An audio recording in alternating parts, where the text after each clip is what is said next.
Welcome back to episode 3 out of 4. In this quadruple episode of Excellent here, we talk about the leadership heartset. And hello and welcome back, Marc Inzelstein. Thank you, Niels. So good to be back with you. So you talk about the leadership heartset. Let's face it, 99% of the talk is about mindset. You need to have the right mindset. You need to be in the right mindset. Every challenge needs a certain mindset. Mindset is all over the place, and it seems to be the genuine key to everything now, and especially inspirational speakers do not get tired of talking about the right mindset.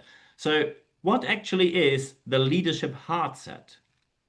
Great question, and thank you for asking that. So the heart set is, in my opinion, the at least as important as the mindset. It's the other part of the human. Our minds, our brains, our intellects are extremely important. We use them all day long, every day, and they play a vital role in our lives and organizations. But the heart is what makes us human. When we forget the human, then organizations become meaningless and empty, and eventually become full of activity, but with no actual internal intrinsic reward. Because as humans, we need meaning in our lives, and meaning comes from the heart. So the heart set is not there to substitute the mind, it's there to complement the mind. It's there to tell the mind, okay, if you're going to be thinking and analyzing, what place are you doing it from? Are you doing a place that's grounded in your values? Are you doing it from a place that's grounded in meaning, that's Hmm. grounded in purpose, that's grounded in humanity? And so the heart set is there to make sure that when we lead and when we execute strategy and when we are, creating ideas and products and all sorts of things, that it's rooted in the place that is human. So we don't veer off track and actually do something that creates value for the humans in this world. That's ultimately why we do everything. We're a world populated by billions of humans. And ultimately, our job, I think, well, no matter what we do, is to create value for other human beings. Without the heart, we can lose track of that very quickly.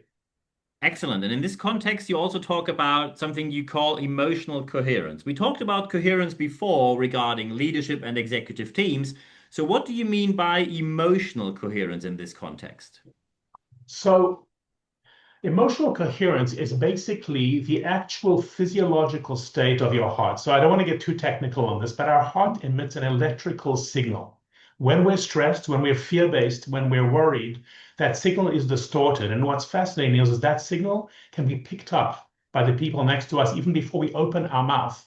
If you and I are sitting in a meeting together, within a few minutes, I'll be feeling, without knowing it, what you're feeling. If you're feeling good, if you're happy, if you're centered, I'll be feeling comfortable. If you're stressed, angry, I'll start feeling uncomfortable with even before you open your mouth. Mm, Now, leadership is a transmission, in my opinion, a transmission of state. If a leader's in a good state, if that heart is coherent, if it's carrying the right level of energy, positive emotion, hope, trust, empowerment, these positive feelings, the person next to you is going to feel that. And that emotional coherence is something that's transmitted again before the leader even opens their mouth. mm.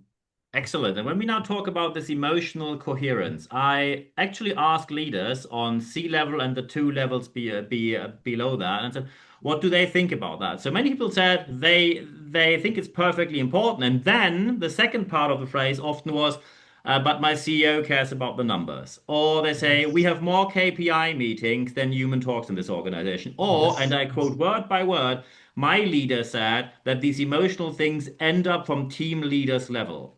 These are statements by people who are right now leading organizations internationally.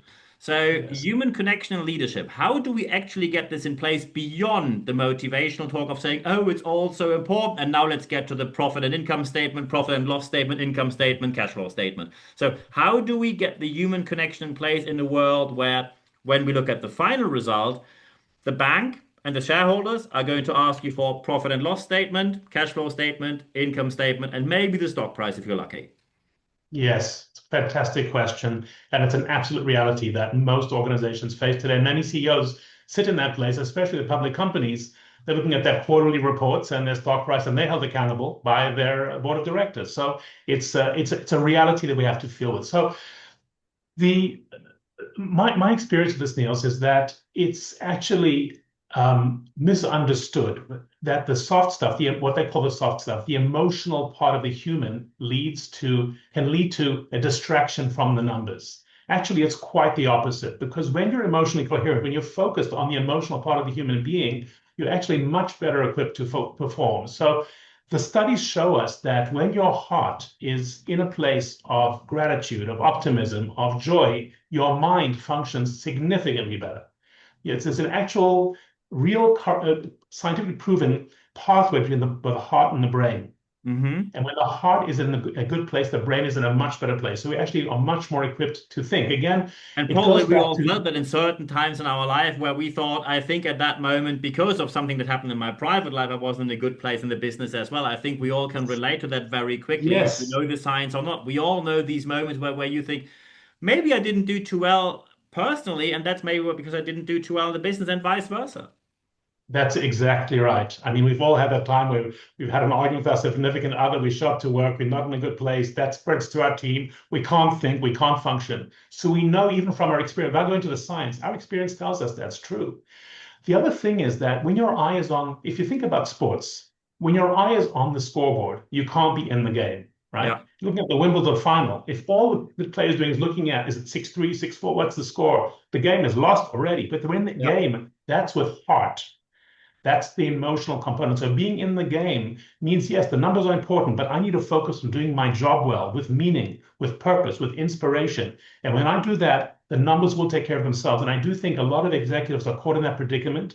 My advice is you have to be able to let go of the scoreboard so you can focus on the game, and the game needs to be played with heart. And that also means that probably in executive qualification, we need something more than we do today. Because let's face it, most executives say at a certain point, I'm going to do my MBA. And many people say, look, I'm going to do the smart pick. So I take something like MBA in finance, digital transformation, and international business, because that's what we need. And Yes. then they try to build their career. So we need something on top of that, which goes more in the direction of soft factors. I completely agree. I think in every profession today, and of course for organizations and leadership, it's critical.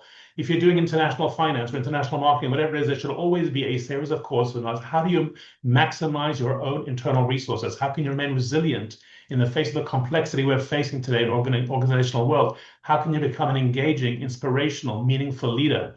These things are absolutely essential. I think, and the world we're stepping into now with AI and with the complexity we're facing is more important than ever. I think it needs to be a core part of every curriculum. Yeah. Absolutely perfect. And one aspect which is important here seems to be hope.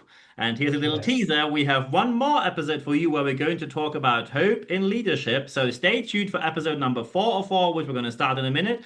And now there's only one thing left for me to say for this episode. Mark, thank you very much for your time. Thank you, Niels. Appreciate it. Thank you.